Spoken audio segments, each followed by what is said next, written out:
Hello, moi c'est Marie. Je suis expatriée et je partage ici ma vie à l'étranger. Tout a commencé quand j'ai quitté la France pour vivre aux États-Unis, où j'ai rencontré des amis et une famille pour la vie. De Nashville à Hawaï, de l'eau transparente des Caraïbes aux montagnes majestueuses du Canada, ma passion pour les voyages, mais surtout pour la vie à l'étranger, n'a cessé de grandir. En 2019, j'ai requitté la France pour vivre à Dublin, en Irlande. Je partage avec vous mes aventures, ma vie, mes storytime, mes vlogs. Bienvenue sur ma chaîne. Hello à tous, c'est Marie, j'espère que vous allez bien. Bienvenue dans cette nouvelle vidéo sur les États-Unis. Donc aujourd'hui, on va parler de l'hypocrisie à l'américaine et on va répondre à la question: les Américains sont-ils vraiment hypocrites en amitié? Alors si vous ne me connaissez pas, déjà je m'appelle Marie, j'habite en Irlande avec mon chéri qui est canadien et j'ai habité précédemment aux États-Unis. Et donc du coup je fais pas mal de vidéos sur les États-Unis et ma vie en Irlande. Alors j'ai eu l'idée de cette vidéo tout simplement en écoutant et regardant d'autres vidéos de personnes qui sont parties aux États-Unis pour étudier, donc soit au lycée soit à la fac. Et il y a quelque chose qui revenait assez souvent dans ces vidéos, c'était le fait que les personnes trouvaient que ça avait été assez difficile de s'intégrer aux États-Unis, que elle trouvait que les Américains étaient un peu hypocrites en amitié et que t'étais un peu l'ami de tout le monde, mais que du coup t'étais l'ami de personne et que c'était difficile de s'intégrer, d'avoir des vraies amitiés aux États-Unis. Du coup moi j'avais envie de vous parler de mon expérience et de vous montrer un petit peu les différences entre les États-Unis et la France par rapport à l'amitié, comment les choses se font et comment les choses sont perçues. Et voilà, du coup j'espère que la vidéo vous plaira. Et avant d'aller plus loin dans la vidéo, n'oubliez pas de vous abonner et d'activer la petite cloche aussi pour ne pas manquer mes vidéos. Alors je vais pas vous mentir, cette vidéo, il a fallu que je la prépare parce que c'est quand même assez difficile de raconter les différences comme ça, surtout au niveau de l'amitié, parce que l'amitié c'est quand même un sentiment qui est hyper personnel, c'est vraiment beaucoup de ressentis de personnes et je veux pas non plus invalider les vidéos de ces personnes parce que voilà, si toi t'as été aux États-Unis et que tu t'es pas senti intégré, que t'avais du mal à te faire des vrais amis à la française, je suis personne pour invalider ça, hein, chacun a son expérience et a son propre ressenti. Mais j'avais quand même envie de vous donner mon opinion. Donc voilà, ne prenez pas cette vidéo mal en tout cas, c'est vraiment pour vous donner mon ressenti, mon expérience et puis pour essayer de vous expliquer un peu comment ça se passe aux États-Unis par rapport à la France, tout en ayant bien conscience que c'est quand même beaucoup de ressentis et que chacun ressent les choses à sa façon et qu'il n'y a pas, voilà, il n'y a pas un guide de l'amitié type aux États-Unis et en France quoi. Donc déjà je pense qu'il faut bien différencier l'amitié aux États-Unis et l'amitié en France et la façon dont ça se fait en fait. En France, on va prendre l'exemple type, c'est un nouvel étudiant qui arrive dans un nouveau lycée ou dans une nouvelle fac, voilà, parce qu'il y avait dans les vidéos des gens qui étaient partis au moment de la fac.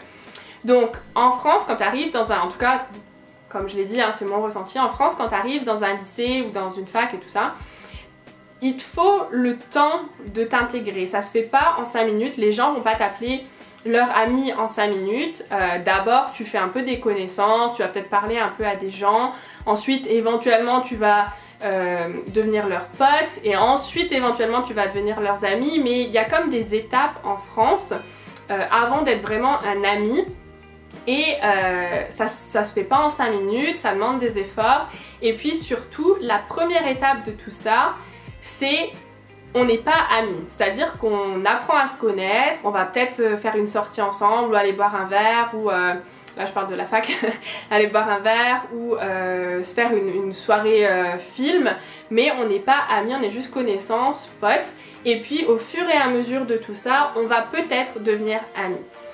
Aux États-Unis c'est un petit peu différent.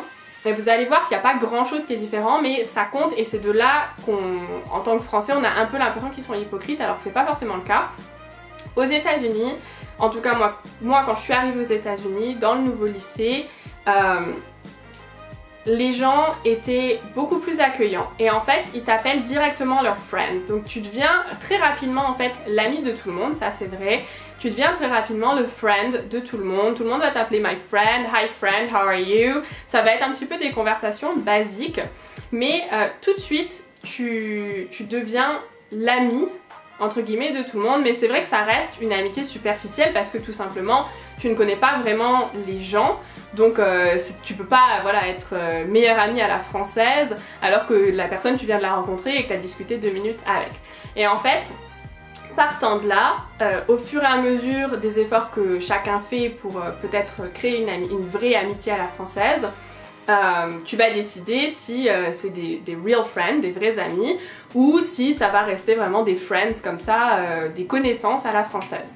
Donc déjà vous voyez bien que l'étape de départ est pas la même. En France on va avoir tendance à se dire c'est pas mon ami et on va voir si ça devient mon ami, alors qu'aux États-Unis la tendance est plutôt à dire ben t'es mon friend, t'es mon ami, t'es mon pote, t'es mon copain, et on va voir si y a plus, ou si tu vas juste être un peu un pote comme ça, ou si on n'est juste pas compatible et on sera pas amis. Donc en fait la différence c'est qu'aux États-Unis la première étape c'est de donner le bénéfice du doute positif, c'est un peu comme ça que je l'appelle moi, le bénéfice du doute positif à la personne qu'on connaît pas, et de dire ben voilà, moi t'es mon friend, après à toi de voir aussi si ça va plus loin, si on devient vraiment amis, si on a des choses à partager et tout ça. Et en fait je pense que ça c'est quelque chose qui n'est pas forcément facile quand on débarque comme ça dans un pays étranger à assimiler, parce que c'est juste deux façons de faire différentes.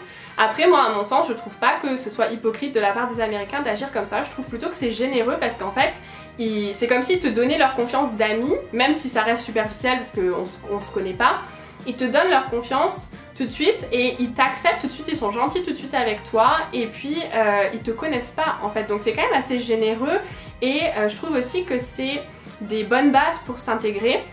Parce que finalement, quand tu débarques, surtout en plus en tant qu'étranger, mais même si tu es américain et que tu débarques dans un nouveau lycée américain, c'est pas forcément évident de s'intégrer, et je trouve que justement d'avoir ces gens-là qui te disent tous que t'es leur friend, et ben ça c'est encourageant pour aller vers eux, parce qu'ils te laissent une porte d'ouverte en fait alors même qu'ils te connaissent pas. Et je trouve que justement pour l'intégration ça facilite les choses, et c'est vrai que ça c'est pas du tout ce qui ressort des vidéos de Français qui sont partis là-bas, qui sont partis étudier aux États-Unis.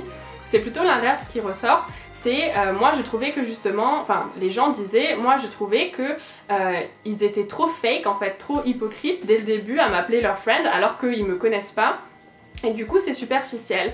Mais moi je trouve pas. Je trouve que justement c'est une bonne opportunité de un peu trouver les gens avec qui tu peux bien t'entendre.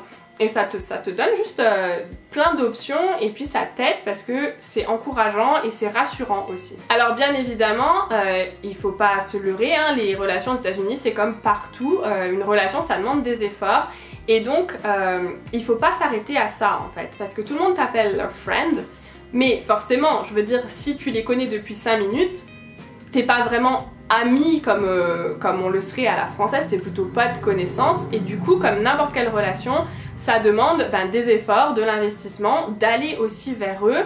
Et c'est vrai qu'il y a notamment une chose qui est ressortie de ces vidéos, c'était que les gens en fait s'arrêtent là, ils se disent tout le monde m'appelle leur friend, leur ami, et moi je trouve que c'est superficiel donc je vais pas plus loin, et ça c'est pas juste envers eux, parce qu'une relation amicale c'est partout pareil quoi, il faut des efforts, il faut aussi aller vers eux, c'est pas parce que t'es étranger et que t'es nouveau que c'est à eux de venir te voir, c'est à toi d'aller vers les autres aussi, encore plus parce que eux te laissent cette porte ouverte et tout de suite t'intègrent en te disant t'es mon friend. Et du coup il faut travailler cette relation, donc il faut proposer des sorties, il faut s'intégrer, et puis j'ai ressenti aussi dans certaines vidéos comme un peu de la... comment dire, comme si un peu les gens restaient en arrière en se disant ouais ils font pas les choses comme nous en France, et moi c'est pas ma culture donc je veux pas, en fait c'est comme c'était trop superficiel, moi j'ai pas pu m'intégrer.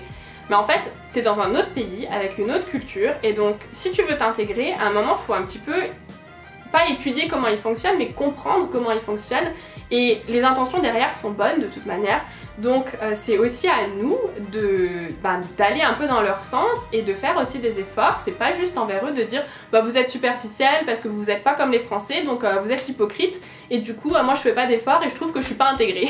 Enfin c'est un peu un raccourci de dire qu'ils sont hypocrites et de dire que du coup on n'est pas intégré juste parce que leur première étape entre guillemets c'est de dire t'es mon friend. Vous voyez ce que je veux dire? Je trouve que c'est un peu limitatif de la réalité, parce qu'en réalité c'est pas du tout ça. Donc Par exemple, je vais vous parler un peu de mon expérience parce que c'est ce que je connais. Moi, quand je suis arrivée aux États-Unis, forcément, je connaissais personne au lycée américain. Et bon, le premier jour avait été difficile parce que c'est la rentrée, tout le monde trouve ses cours, ses classes et tout. Donc, je vous avais fait une vidéo là-dessus. C'est pas vraiment représentatif de la réalité. Mais dès le deuxième jour, en fait, les gens venaient me parler en me disant Hi, how are you? Tu sais, ils te parlent et tout. Et après, peut-être qu'au bout d'une semaine, t'avais déjà des gens qui m'appelaient leur friend. Alors forcément, tu sais, au bout d'une semaine, tu les as vus peut-être 2-3 heures pendant la semaine en cours. C'était pas vraiment amis. Mais en tout cas, c'était encourageant, moi j'ai trouvé, à aller vers eux et oser en fait leur parler. Et moi je m'étais sentie vraiment très très bien accueillie au lycée par des jeunes. J'avais senti tout de suite qu'ils voulaient m'intégrer et qu'ils me laissaient vraiment la porte ouverte. Et moi personnellement j'avais vraiment beaucoup apprécié. Après, il y a une autre chose qui est ressortie aussi des vidéos, c'est le fait que c'était donc difficile de se faire des vrais amis pour la vie. Donc comme je l'ai dit, je trouve que c'est pas du tout le cas parce que ils te laissent la porte ouverte au début et puis après c'est aussi à toi de faire des efforts comme n'importe quelle relation, hein. C'est pas à eux de tout de suite faire tous les efforts juste parce que t'es nouveau. Mais je trouve aussi que c'est pas vrai tout simplement parce que moi je me suis fait des amis pour la vie aux États-Unis. C'est des gens à qui je parle encore, c'est vraiment, enfin, tu sais, c'est vraiment des jeunes, on suit nos vies respectives et tout. Alors moi après je suis rentrée en France donc forcément t'as pas les mêmes contacts que si t'étais sur place. Forcément on s'appelle pas tous les jours, on a nos vies, on travaille, ils ont des enfants. Donc forcément réalistiquement, si on est réaliste, c'est pas possible d'avoir vraiment une relation comme si t'étais amis qui habitaient l'un à côté de l'autre ou même dans le même pays. Mais en tout cas, ce qui est possible, c'est de garder contact, d'avoir des vraies relations qui durent dans le temps et d'avoir des gens qui t'invitent à leur mariage même si t'es plus là, qui t'envoient des photos de leurs enfants même si t'es plus sur place, qui prennent des nouvelles même si t'es plus sur place, qui s'inquiètent de toi quand c'est le confinement. Enfin voilà, c'est des vrais amis, même s'ils sont loin et même si on n'a pas contact tout le temps, c'est des vrais amis. Donc quand vous regardez ces vidéos, si jamais vous voulez partir aux États-Unis, ne prenez pas tout non plus au pied de la lettre. Je trouve que dans ces vidéos, il y a... Alors j'essaye de pas porter de jugement, mais forcément je vous donne mon opinion quand même. Je trouve que dans ces vidéos-là, qui parlent justement du fait que les personnes n'ont pas réussi à s'intégrer, trouvaient que c'était superficiel, je trouve que du point de vue de la personne, il y a eu comme un blocage en fait, parce que c'était pas comme en France, et parce que les délires étaient pas les mêmes, et parce que la façon de créer l'amitié n'était pas la même, et ça c'est trop limitatif. Quand on part dans un autre pays, moi, enfin en tout cas c'est mon opinion, il faut se détacher de ça, il faut se dire c'est pas comme en France, c'est différent, c'est pas mieux, c'est pas moins bien, mais c'est différent, il faut s'adapter, l'adaptation c'est nécessaire. Et voilà, donc moi de mon point de vue je trouve pas que les Américains soient hypocrites, je trouve qu'au contraire ils donnent tout de suite leur gentillesse, leur générosité et le bénéfice du doute positif, c'est-à-dire que tout de suite ils vous accueillent un peu dans leur vie en vous disant que vous êtes leur friend, ce qui est encourageant, et après c'est à nous de créer l'amitié vraiment. Et ça, c'est comme dans n'importe quelle relation, il faut se donner les moyens, il faut faire des efforts et s'investir. Et s'investir dans un pays étranger, ça veut dire aussi s'intéresser à eux et se détacher de ce qu'on connaît en France, se détacher de la façon de faire française, parce que c'est juste deux cultures différentes et c'est deux façons de faire différentes, et c'est pas mieux ou moins bien, c'est juste différent.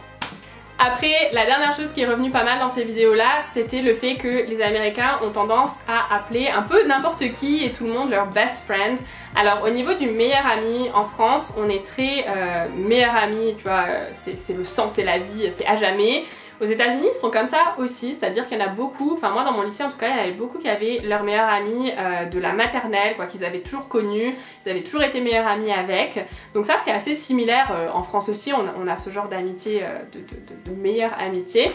Après, moi je sais qu'il y avait des gens qui m'appelaient leur best friend, mais il faut pas le voir comme de l'hypocrisie parce que forcément tu te connais depuis max quelques mois, t'es déjà best friend, tu vois. En France ça peut paraître un petit peu... comment dire, un petit peu tôt, et puis surtout ils appellent d'autres personnes leur best friend aussi, donc voilà, si tout le monde est ta best friend, finalement il n'y a pas vraiment de sens à dire que tout le monde est ton meilleur ami. Mais il faut aussi comprendre que quand on est étudiant d'échange pendant un semestre ou une année à l'étranger, eux ils le savent que tu vas pas rester, ils savent que tu vas rentrer chez toi, ils savent pas quand tu vas revenir, si tu vas revenir, et du coup ils veulent à la fois te faire comprendre que tu es un très bon ami à eux, mais en même temps, tu sais, c'est aussi normal, t'es genre un peu leur best friend temporaire, donc c'est aussi normal qu'ils soient aussi un peu best friend avec d'autres gens. Donc je pense qu'il y a des choses qu'il faut pas prendre trop au premier degré en tout cas, parce que c'est juste la situation qui fait que, et c'est vrai que c'est une tendance pour certaines personnes aux États-Unis d'appeler plusieurs personnes leur best friend. Et ça, c'est juste un peu la culture qui est comme ça. Et moi perso, ça me gênait pas. Voilà, c'est juste comme ça et il faut l'accepter. C'est une des différences avec la culture française. Et voilà, on va juste faire l'abonné du jour si jamais ça vous intéresse. C'est Milly du 05. J'adore tes vidéos, le contenu est juste tellement top. Tes vidéos sont juste tout ce que j'aime et ce à quoi je m'intéresse. Je t'adore, continue, c'est vraiment bien. Merci beaucoup Milly. Alors je sais pas si ton prénom c'est Émilie ou juste Milly, mais en tout cas voilà, ma soeur s'appelle Émilie donc j'adore. Donc voilà, merci beaucoup d'avoir laissé ce commentaire, c'est vraiment trop mignon et c'est vraiment gentil, ça me fait toujours très plaisir de recevoir ce genre de commentaires. Donc voilà, merci beaucoup et moi je vais vous faire des gros bisous et je vous dis à la prochaine pour une nouvelle vidéo. Bye bye.